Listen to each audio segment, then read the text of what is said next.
My name is Reverend Isaac Matur. I'm a pastor from Anglican Church in South Sudan, and I'm currently a student at GWC College. I was brought up by my father in a context where he himself thinks that it's what you do that makes you a great person.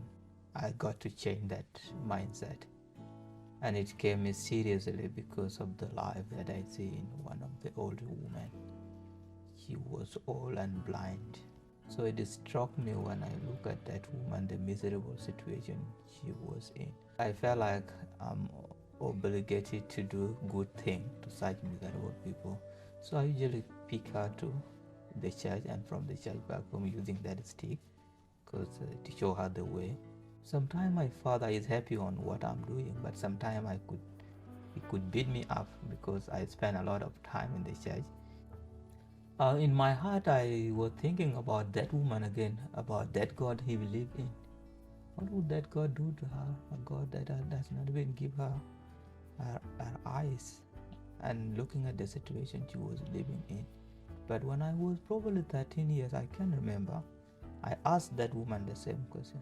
So she kind of smiled and be like, okay, I am a great person in the eyes of the Lord because he make me great. It doesn't matter whether I have eyes or not. I'm a great person in his eyes. And the greatest thing that he has done is that Christ has died for me, so that my sins are forgiven. So even my good thing that I'm doing would not make me great in the eyes of the Lord. So I decided to be a close friend to that woman, not to God, but to that woman. So I can go to her to the church every day.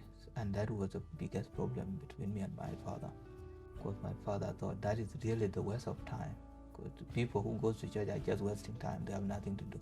So when I go to school now, so I immediately had to break a cut with my father because I became a student and I was in Catholic school.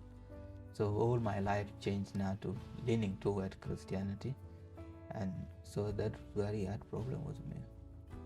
High school, that's where I got another friend now who was a pastor. So he became my best friend, and he was the one training me that you can become a great person by what Christ has done for you. So if you do anything good to a society, it is a reflection of what Christ has done for you.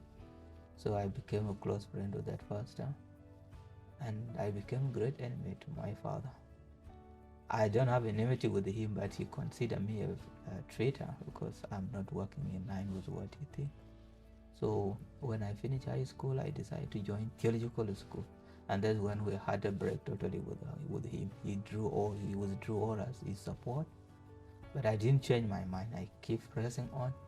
So I was being supported by Christian family from that time on up to now. So I had my first diploma in theology in South Sudan. So after graduation, I went back home to serve in the diocese. I was ordained. I served 2 years as a pastor, full-time pastor. And later on, I was called by my principal in the school I was studying that you need to go and further your studies at George Wilfield College. And that's how I got here. So the greatest impact in my life currently is that I have been redeemed from self-righteousness to the righteousness of Christ. And that is the real message that I'm there to convey to other people.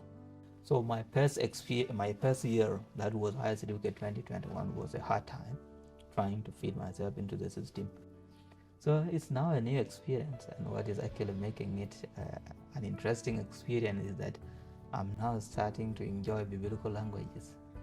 So I'm a great friend to Greek. It's difficult, but I'm friend to Greek. Currently, I have started with Hebrew also, and I'm getting there.